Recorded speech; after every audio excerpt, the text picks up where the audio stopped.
मेरे प्यारे देशवासियों, नमस्कार। मन की बात में एक बार फिर आपसे जुड़कर मुझे बेहद खुशी हो रही है। देश के अलग-अलग हिस्सों में हमारे देश के लोग देश हित में, समाज में हित में ऐसी अद्भुत चीजें कर रहे हैं और जब उनके विषय में सुनते हैं तो हमें एक नई प्रेरणा मिलती है। आज कार्यक्रम की शुरुआत मैं एथलेटिक्स में देश की ऐसी ही उपलब्धि से करूंगा। कुछ दिन पहले ही झारखंड के रांची में national senior athletics federation competition हुआ। इसमें करीब 800 एथलीट्स ने हिस्सा लिया। देश भर से आए थे। इस दौरान 4 अलग-अलग इवेंट में 4 नेशनल रिकॉर्ड टूटे। गुरिंदरवीर सिंह, विशाल टीके, तेजस्विनी शंकर, देव मीणा और कुलदीप कुमार, इन साथियों ने अलग-अलग कैटेगरी में नए रिकॉर्ड बनाए। मैं सबसे पहले तो इन सभी को बहुत बहुत बधाई देता हूं। साथियों, एक इवेंट जिसकी देश भर में बहुत चर्चा हो रही है वह है 100 मीटर रेस, 100 मीटर की दौड़। महज 2 दिनों के भीतर मेंस 100 मीटर रेस में नेशनल रिकॉर्ड 3 बार टूटा। जिन 2 एथलीट्स ने ये कमाल दिखाया है वे हैं गुरिंदरवीर सिंह और अनिमेष कुजूर। मैंने सोचा इस बार मन की बात में इन दोनों खिलाड़ियों से बात की जाए। अनिमेष जी नमस्कार, गुरिंदरवीर आपको भी नमस्कार, सत श्री अकाल। नमस्कार सर। नमस्कार। नमस्कार सर। अच्छा भैया, आपने तो बहुत बड़ा अचीवमेंट किया है। आपकी जोड़ी ने भी बड़ा कमाल किया है। हमने संगीत में तो जुगलबंदी देखी थी, लेकिन चुनौती में भी जुगलबंदी होती है कि एक बार एक चुनौती दे, फिर दूसरा उस चुनौती को उठा ले, फिर तीसरी बार कर ले। बड़ा इंटरेस्टिंग विषय रहा है आपका। मैं चाहता हूं कि मन की बात के श्रोताओं को पता चले कि आप लोग के विषय में उनको जानकारी हो, आपने जो पराक्रम किया है उसका पता चले। नमस्ते सर, मेरा नाम अनिमेष कुजूर है। मैं 200 मीटर और 4x100 मीटर का नेशनल रिकॉर्ड होल्डर हूँ एंड मैं छत्तीसगढ़ से बिलोंग करता हूँ सर। एंड अभी मैं उड़ीसा से खेलता हूँ। मैं लास्ट ईयर एशियन मेडल और वर्ल्ड यूनिवर्सिटी गेम्स मेडल लेके आया एंड मैं एथलेटिक्स 2021 से चालू किया। जब मैं स्कूल से पास आउट हुआ, मैं सैनिक स्कूल अंबिकापुर से पास आउट हूँ एंड मैं पहले फुटबॉल खेला करता था एंड मेरे पेरेंट्स कोविड के समय मुझे थोड़ी बहुत छूट देते थे कि तू जाके बाहर दौड़ ले या खेल ले। तो जब कोविड खत्म होने लगा तो मेरे फुटबॉल के जो फ्रेंड्स थे उन्होंने मुझे बोला कि स्टेट मीट होने वाला है, जाके तू पार्टिसिपेट कर। एंड मैं पार्टिसिपेट किया एंड मुझे पता नहीं था कि वहाँ से नेशनल का सिलेक्शन है एंड मैं वहाँ से नेशनल का सिलेक्ट हुआ एंड आज मैं इंडिया को रिप्रेजेंट कर रहा हूँ इंटरनेशनली। और गुरिंदरवीर जी का क्या है? नमस्ते सर, मेरा नाम गुरिंदरवीर है और मैं इंडियन नेवी में पैटी ऑफिसर हूँ और मैं इंडिया का सबसे तेज स्प्रिंटर हूँ। अभी मैंने 100 मीटर में 10.09 का नेशनल रिकॉर्ड बनाया है और मैं पहला इंडियन हूँ जो 10.1 के बैरियर के नीचे भागा है। और मैं कोशिश कर रहा हूँ मैं ट्रैक और वर्दी में भी अपने देश की सेवा करूँ। मेरे फादर और मेरे ग्रैंडफादर दोनों स्पोर्ट्स करते थे। तो हमारे इंडिया का कल्चर है, जब भी कोई त्योहार होता है जैसे दिवाली जैसे नया साल, तो हम अपने घर की सफाई करते हैं। तो मैं अपने फादर की ट्रॉफीज और मेडल्स की सफाई करता था, तो मेरे को वो बहुत अच्छा लगता था। मैं बहुत खुश होता था। तो जब मैं कोई ट्रॉफी साफ करता था तो मैं पूछता था अभी ये ट्रॉफी कहाँ जीती, ये मेडल कहाँ जीता, ये फोटो कब किया है। तो फिर मेरे को वो अपनी कहानी सुनाते थे भी मैं यहाँ खेलने गया, मैंने ये नेशनल मेडल जीता, ये मैंने अपनी टीम को इतना जिताया। तो फिर मैं भी उनको बोलता था भी मैं भी कोई स्पोर्ट्स करनी है। वो रनिंग करने जाते थे मॉर्निंग में, तो मैं उनको बोलने लगा भी मेरे को भी लेके जाया करो आप अपने साथ। तो मेरे को लेके जाने लगे, जो उन्होंने अपनी गेम स्पोर्ट्स में सीखा था तो मेरे को सिखाने लगे। तो मेरा इंटरेस्ट बनने लगा। मैंने यूसेन बोल्ट का वर्ल्ड रिकॉर्ड टूटता हुआ देखा। तो एक स्टोरी है ऐसे फनी, मैं अभी टीवी देख रहा था तो मम्मी ने मेरी ने टीवी बंद कर दिया, कही भी अभी बेटा पढ़ने का टाइम हो गया, आप पढ़ो। तो मैं कभी ठीक आप मेरे को टीवी नहीं देखने देते, एक दिन ऐसा आएगा आप मेरे को टीवी में ढूंढोगे भी, देखो वो गुरिंदर दौड़ रहा है। तो मेरे को भी खुशी होती है जब मेरी माँ मेरे को टीवी पे दौड़ता हुआ देखती है। वाह वाह वाह, बड़ी शानदार बात है भी आपकी तो। हाँ जी, मिडिल क्लास फैमिली है सर। फिर मेरे फादर वो भी वॉलीबॉल खेलते थे। घर की प्रॉब्लम्स की वजह से उन्होंने अपनी स्पोर्ट्स छोड़ दी। उनका जो सपना पूरा करने वाला रह गया, तो उन्होंने मेरे अंदर वो सपना देखा भी मेरा बेटा वो सपना पूरा करेगा। तो मैं उनसे बातें करता था, फिर सुनता था मिल्खा सिंह इतनी मेहनत करते थे। मैं उनको बोलता था मैं भी एक दिन आपका सपना पूरा करूंगा। तो बोलते सपना पूरा ऐसे नहीं होता, उसके लिए बहुत हार्ड वर्क करना पड़ता है, मेहनत करनी पड़ती है। मिल्खा सिंह जी खून की उल्टियां करते थे, धूप में भागते थे, सारा सारा दिन ट्रेनिंग करते थे। तो वो चीजें मेरे को इंस्पायर करती थी। मेरे फादर मेरे को इंस्पायर करते थे भी मैं भागूंगा अपने देश के लिए मेडल लाऊं, जीतूं। और ये भी था भी जब मैंने इवेंट चूज किया 100 मीटर, सभी मेरे को बोलते थे भी 100 मत करो, 100 इंडियंस का इवेंट नहीं है, इंडियंस की बॉडी 100 मीटर के लिए बनी ही नहीं है। तो मैं और मेरे फादर हमेशा बोलते थे भी गुरिंदर हमने ये चूज किया है, हम इससे पीछे नहीं हटेंगे। जो हमें बोलते हैं भी हम नहीं कर सकते, हम उसको करके दिखाएंगे और तू करके दिखाएगा, मुझे तेरे पे भरोसा है। तो वो भरोसा जब मेरे को मेरे फादर ने मेरे पे किया, तो मैं उस भरोसे को अपनी हिम्मत बना के मैं चला और मैं आज हर इंडियन बोलता भी इंडियन स्प्रिंट कर। देखिए आप दोनों ने बहुत बड़ा कमाल किया है और सिर्फ 2 दिनों के भीतर आप दोनों ने 3 बार नेशनल रिकॉर्ड तोड़ा है। 100 मीटर रेस में दौड़ना, और जैसा गुरिंदर वीर जी ने कहा कि लोग कहते हैं कि भारत के लोगों का तो बदन इस काम के लिए है ही नहीं, इतना मुश्किल होते हुए भी आपने काम किया। तो ये दोनों से मैं जानना चाहूंगा और मन की बात के श्रोता भी सुनना चाहेंगे कि कौन सा जज्बा था, क्या जीत थी, क्या सोचा था और कैसे कर रहे थे, ये कितना मुश्किल होता है। जी सर, मैं गुरिंदर, मैं जब स्टार्टिंग में सर बहुत स्ट्रगल था, बहुत बार डाउट भी आया कि मैं सही कर रहा हूँ, मैं सही चूज किया, क्योंकि हर बार आप नहीं जीते, कभी कभी आप सीखते हो। जब मैं हारता था, जब मैं सही परफॉर्मेंस नहीं आती थी, कोई इंजरी आ जाती थी, तो मेरे घर वाले मेरे को सपोर्ट करते थे भी कोई नहीं, एक दिन बुरा चला गया, एक साल बुरा चला गया तो इससे जिंदगी खराब नहीं होती, सपने देखना नहीं छोड़ते। तो मेरे कोच ने भी मेरे को ये सिखाया, अगर तू नहीं करेगा तो कोई और नहीं कर पाएगा। तो ऐसे जब हमारी कम्युनिटी, हमारे आसपास के लोग हमें उत्साहित करते हैं, तो हमारा कभी वो मोटिवेशन नहीं टूटता। अनिमेश जी।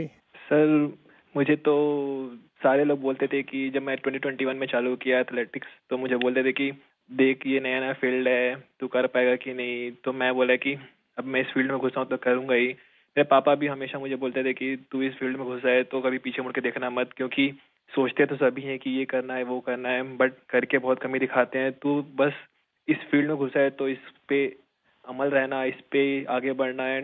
देखो सारी फैसिलिटीज सब चीज़ हम लोग सपोर्ट करेंगे, फैमिली सपोर्ट, फाइनेंशियल सपोर्ट, सब चीज़ हम लोग करेंगे, बस तू मेहनत कर और इंडिया को दिखा कि इंडियंस भी भाग सकते हैं। क्योंकि ये मुझे भी लोग बोलते थे कि इंडियंस की जीन्स ऐसे नहीं है कि वो सब 10 या सब 10-1 के अंदर भाग सकते हैं या कोई स्प्रिंट कर सकता है। बट अभी हम दोनों ने ऐसे प्रूव किया कि इंडियंस भी कर सकते हैं, ऐसा कोई हार्ड नहीं है हमारे लिए, हम भी सब कुछ कर सकते हैं। तो सर ये सारी चीज़ें मुझे बहुत मोटिवेट करती है। एंड जैसे जैसे हम ट्रेनिंग कर रहे हैं, हम और टाइमिंग तोड़ रहे हैं अपना, एंड बाकी इंडियंस को भी ये चीज़ दिख रहा है कि इंडियंस भी कर सकते हैं। एंड हम और करेंगे सर अभी। एंड अभी हम दोनों का सिलेक्शन कॉमनवेल्थ गेम्स के लिए भी हुआ है, तो वहाँ अपकमिंग कंपटीशन में हम और अच्छा परफॉर्म करेंगे। अच्छा देखिए, मेरे मन में भी एक कुतूहल है और लोगों को भी होगा। मैंने सुना है कि आप दोनों अच्छे दोस्त भी हैं। आप दोनों ने कुछ ठान रखा था क्या कि तुमने मेरा रिकॉर्ड तोड़ा तो मैं तेरा रिकॉर्ड तोड़ दूंगा? पहले अनिमेश बता दे। सर जी पहले रिकॉर्ड 10.18 का था जो कि मेरा ही था। एंड देन उसको गुरिंदर भैया ने सेमीफाइनल में तोड़ दिया 10.17 करके। एंड मैंने फिर से उसको सेमीफाइनल 2 में 10.15 करके तोड़ दिया। तो उस समय जब मेरा सेमीफाइनल हुआ तो हम दोनों ही खुश थे कि हाँ चलो ठीक है, तो आज रिकॉर्ड टूटा एंड चलो हम दोनों ने तोड़ा ऐसा। क्योंकि उस समय कंपटीशन में राइवलरी रहती है, बट हम दोनों ठान के रखे थे पहले से ही कि उससे पहले हम लोग सऊदी अरेबिया भी गए थे कंपटीशन करने के लिए। तो वहाँ भी हम दोनों रूममेट थे, तो हम दोनों वहाँ भी ऐसा बात करते थे कि इंडिया के स्प्रिंटिंग को आगे लेके जाना है एंड हमारे ही हाथों में है वो चीज़। हम जो करेंगे वही बाकियों को मोटिवेट करेगा। गुरिंदर वीर क्या कहना चाहेंगे? हम दोनों ने डिसाइड किया था भी हम दोनों अच्छा भागेंगे। तो कभी भी सर एक दूसरे को जरूरत होती है तो एक दूसरे के साथ खड़े होते हैं। जैसे अभी रिकॉर्ड करने से पहले जब मैंने रिकॉर्ड किया फिर अनिमेश ने किया, तो जब हम वार्म अप कर रहे थे तो मैं अनिमेश को बता रहा था भी अनिमेश वो ब्लॉक सही है, उस पे जाके बैठ, वहां पे स्ट्राइड कर ले, हम वार्म अप यहाँ पे करेंगे, यहाँ पे वार्म अप सही होगा। तो एक दूसरे की हेल्प करते हैं, एक दूसरे की हेल्प करते हैं जब, तो दूसरा भी इम्प्रूव करता है, हम भी इम्प्रूव करते हैं। तो दोस्ती भी चाहिए सर, बट जब हम ग्राउंड के बाहर हैं, कंपटीशन के बाहर हैं तो हम दोस्त हैं, बट जब हम ग्राउंड में चले जाते हैं तो एक दूसरे के कॉम्पिटिटर हो जाते हैं। तो ये होता भी मैं इससे फास्ट भागूंगा, मैं इससे फास्ट भागूंगा। देखिए, आप लोगों ने जो स्पर्धा की है ना, वो देश का मान बढ़ाने के लिए की है, देश को भविष्य में इस जगह पे पहुंचाने के लिए की है और एक पॉजिटिव स्पिरिट से की है। और मैं मानता हूं कि आपका ये जो स्पोर्ट्समैन स्पिरिट है, खेलना भी है, एक दूसरे को चुनौती भी देना है और फिर आगे निकलने के लिए प्रयास करना है और फिर आगे जाने के लिए एक दूसरे की मदद करना है, ये अद्भुत काम किया है आप लोगों ने। मेरी तरफ से आपको बहुत बहुत बधाई, मेरी बहुत बहुत शुभकामनाएं और आप देश का नाम भी रोशन करेंगे, मुझे पूरा विश्वास है। आप ऐसे ही मेहनत करते रहिए, बहुत प्रगति होगी। बहुत बहुत शुभकामनाएं मेरी। शुक्रिया सर, शुक्रिया आपका सर। बहुत बहुत धन्यवाद। मेरे प्यारे देशवासियों, इस समय देश के ज्यादातर हिस्सों में बहुत गर्मी पड़ रही है, तेज धूप, गर्म हवाएं। ऐसे मौसम में अपना ध्यान रखना बहुत जरूरी है। पानी पीते रहिए, धूप में अगर निकलना ही पड़े तो थोड़ा संभल कर निकले।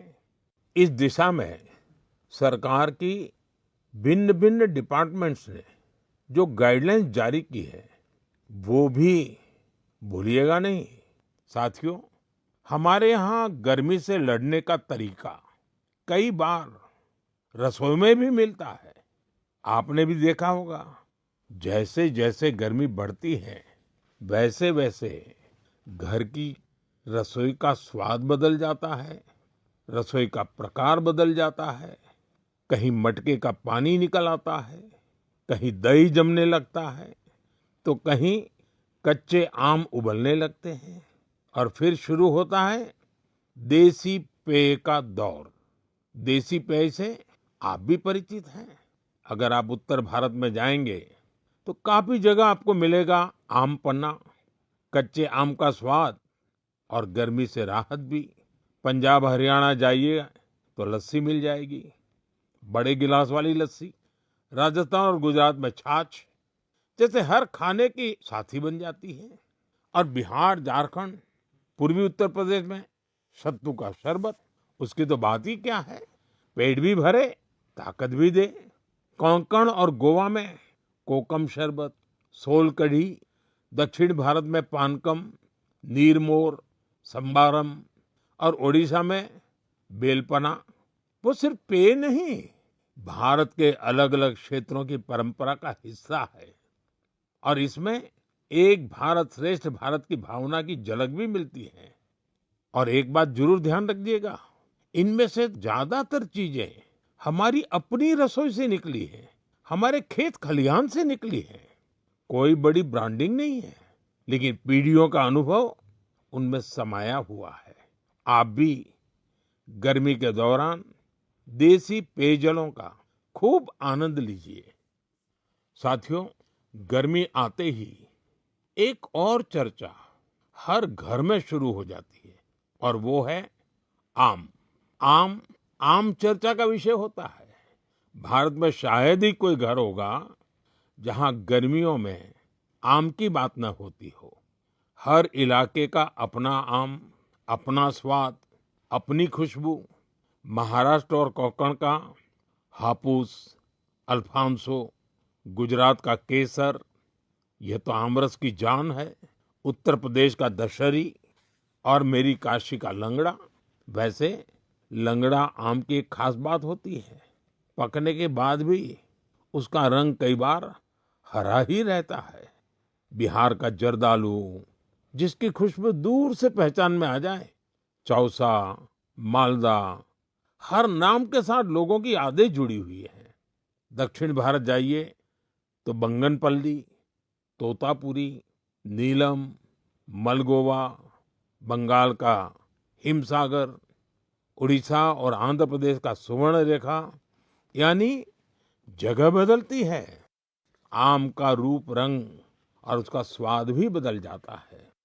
और साथियों, आम की ये यात्रा अब गांव से ग्लोबल मार्केट तक भी पहुंच रही है। आज मन की बात के माध्यम से मैं आम की पैदावार से जुड़े अपने किसान भाई बहनों की प्रशंसा करूंगा। आप देश की कृषि अर्थव्यवस्था के लिए आम किसान नहीं, बहुत विशेष हैं। ऐसे ही छाए रहिए। साथियों, गर्मी के इन दिनों में ऐसे तो स्कूलों की छुट्टियां होती हैं, लेकिन मैं एक ऐसे क्लास की बात करूंगा जिसमें आपका एडमिशन करने का मन कर जाएगा।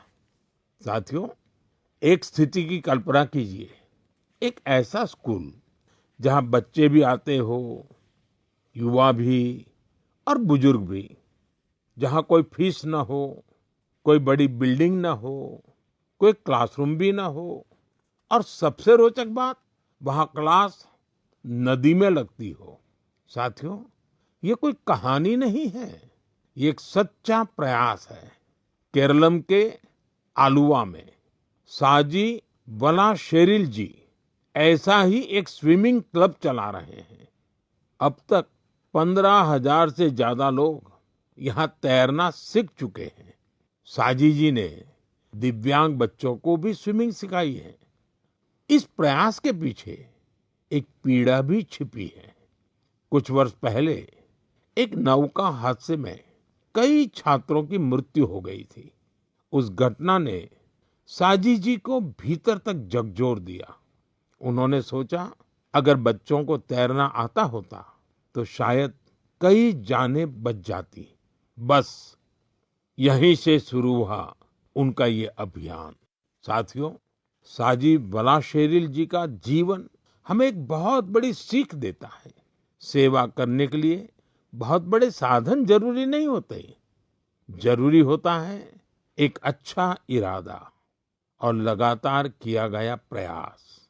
इन्हीं के दम पर हजारों लोगों के जीवन में बदलाव लाया जा सकता है।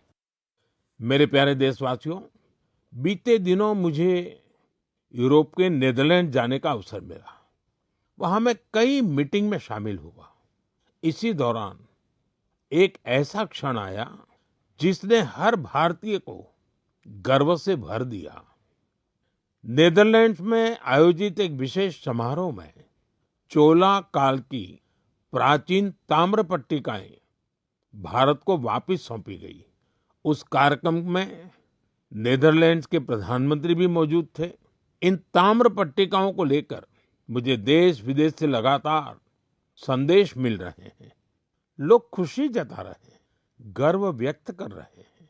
दुनिया भर के तमिल समुदाय में भी इसे लेकर विशेष उत्साह है। साथियों, इन ताम्र पट्टिकाओं को लेकर लोगों में काफी जिज्ञासा भी है। इसलिए आज मैं इससे जुड़ी कुछ बातें आपसे साझा करना चाहता हूं। इनमें 21 बड़ी और 3 छोटी ताम्र पट्टिकाएं हैं। ये मुख्य रूप से राजा राजेंद्र चोला प्रथम द्वारा अपने पिता राजा राजराजा चोला के एक वचन को पूरा करने से जुड़ी है। इनमें आनाई मंगलम गांव को एक बौद्ध विहार को दान देने का उल्लेख है। इन ताम्र पट्टिकाओं में चोला वंश की उपलब्धियों का भी वर्णन मिलता है। इनसे पता चलता है कि चोला साम्राज्य की समुद्री शक्ति कितनी मजबूत थी। दक्षिण पूर्व एशिया के देशों के साथ उनके संबंधों की जानकारी भी इनमें मिलती है। चोला साम्राज्य के समृद्ध इतिहास और संस्कृति पर हम सभी को बहुत गर्व है। साथियों, हमारी सरकार भारत की ऐसी अमूल्य धरोहरों के संरक्षण के लिए लगातार प्रयास कर रही है। इसी क्रम में ज्ञान भारतम अभियान के तहत छत्तीसगढ़ के मल्हार में भी एक महत्वपूर्ण खोज हुई है। यहाँ 3 दुर्लभ ताम्र पट्टिकाएं मिली हैं। ये पांडुवंशी राजवंश के महर्षि बालार्जुन के शासनकाल से जुड़ी मानी जा रही है। विशेषज्ञ मानते हैं कि इंस्क्रिप्शंस 6ठी-7वीं सदी के हैं, यानी 1400-1500 साल पुराने। ये ताम्र पट्टिकाएं प्राचीन ब्राह्मी लिपि और पाली भाषा में लिखी गई है।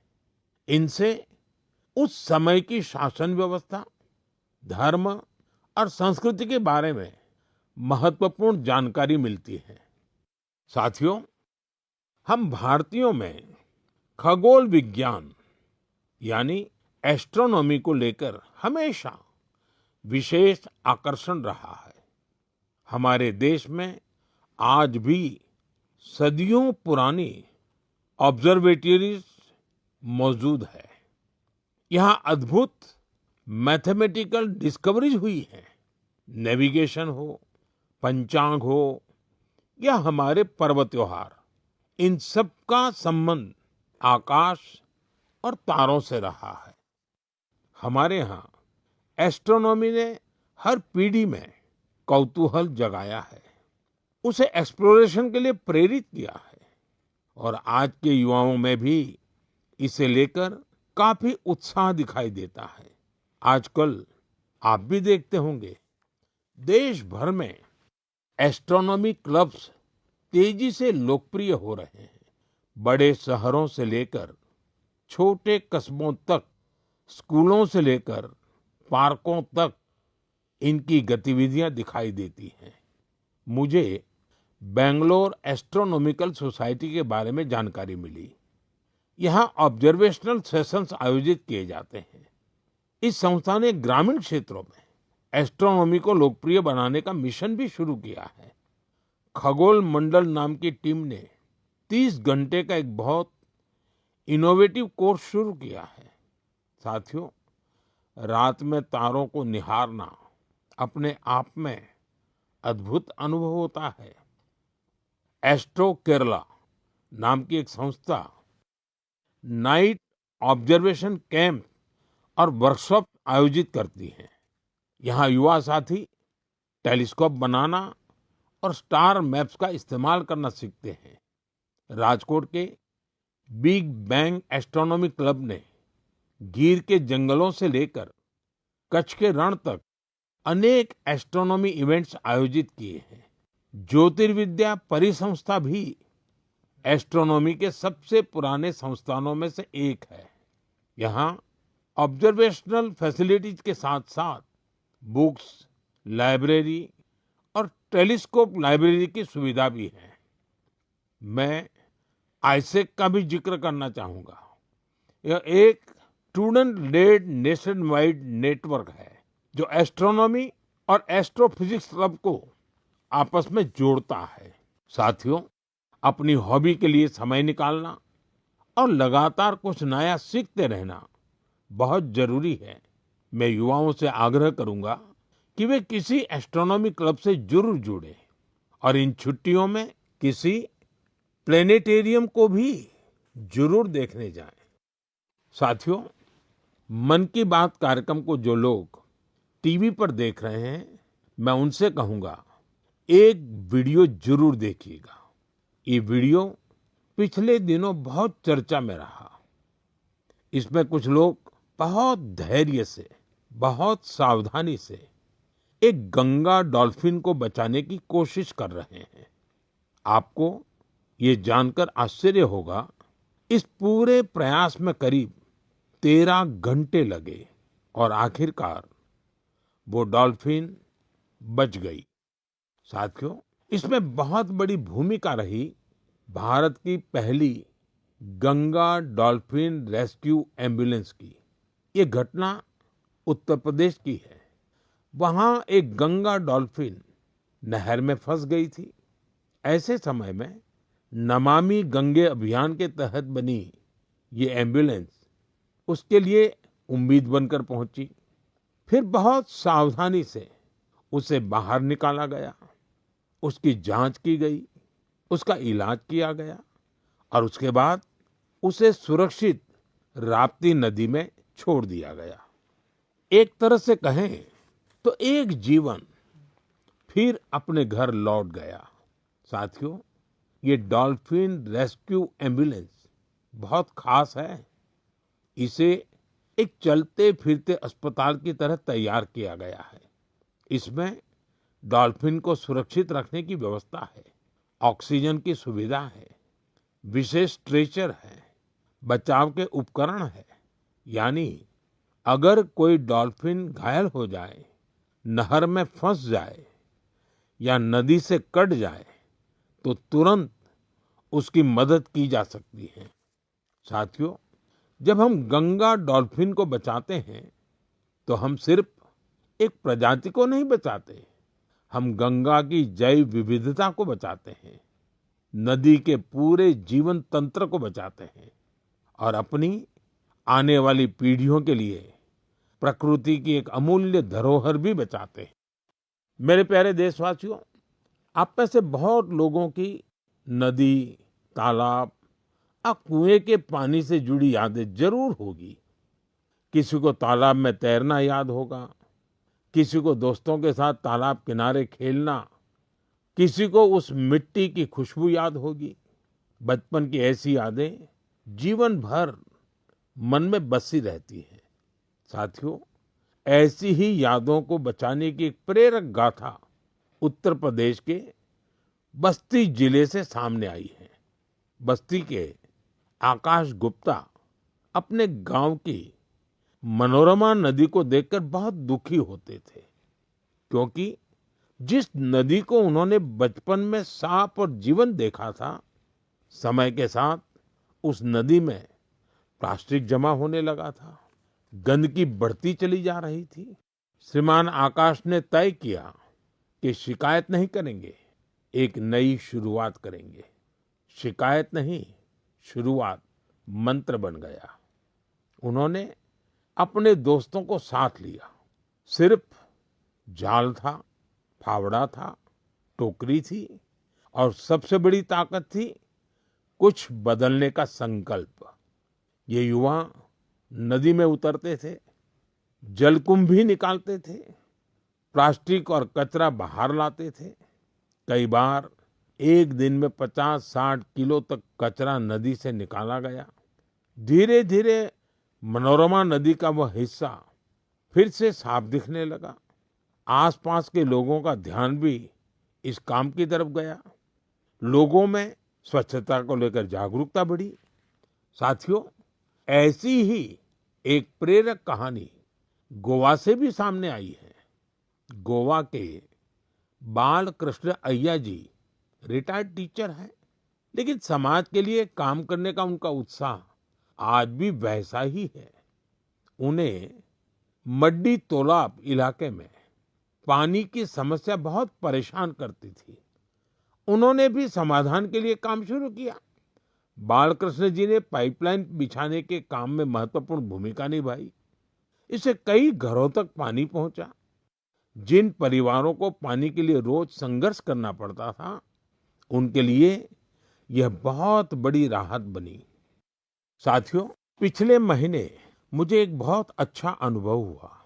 इसका संबंध मन की बात से भी जुड़ा है, इसलिए आज मैं इसकी चर्चा आपसे करना चाहता हूँ। तमिलनाडु के नागरकोइल में मेरी मुलाकात एक टीचर से हुई। करीब 3 दशक पहले भी मैं उनसे मिला था।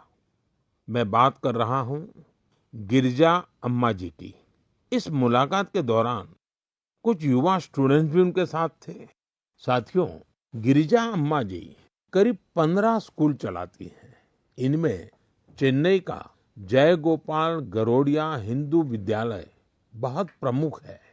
उनकी देशभक्ति की भावना हर भारतवासी को प्रेरित करने वाली है। उन्होंने मन की बात से प्रेरणा लेकर देश के अनेक सैनिकों के लिए योगदान का संकल्प लिया। इसके लिए उन्होंने अपने सभी स्कूलों के स्टूडेंट्स को प्रेरित किया। उन्होंने बच्चों से कहा कि वे वीर जवानों के लिए हर दिन 1 रुपया योगदान दें। यानी एक साल में हर स्टूडेंट की ओर से 365 रुपये जमा हुए। इस छोटे छोटे योगदान से करीब 40 लाख रुपए इकट्ठा हुए। गिरिजा अम्मा जी ने इस पूरी राशि का चेक मुझे सौंपा। उनसे बातचीत के दौरान मैंने महसूस किया कि माँ भारती के प्रति उनका समर्पण कितना गहरा है। पिछले वर्ष ही चेन्नई के पहले हिंदू विद्यालय ने अपने 50 वर्ष पूरे किए हैं। देश की शिक्षा और सांस्कृतिक गौरव को आगे बढ़ाने में स्कूल नेटवर्क की भूमिका बहुत प्रशंसनीय है। मैं इससे जुड़े सभी लोगों को बहुत बहुत बधाई देता हूँ और उन स्टूडेंट्स की भी विशेष सराहना करता हूँ जिन्होंने अपने वीर सैनिकों के लिए योगदान दिया। साथियों, भारत के हर गांव में, हर शहर में कुछ न कुछ ऐसा हो रहा है जो हमें प्रेरणा देता है।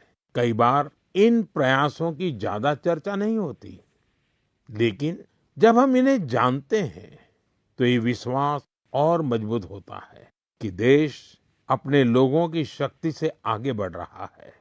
मेरा आपसे आग्रह है, अपने आसपास के ऐसे प्रयासों को जरूर देखिए।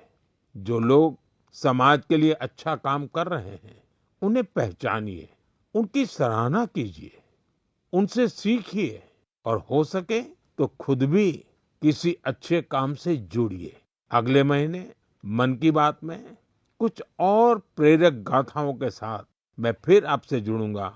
बहुत बहुत धन्यवाद। नमस्कार।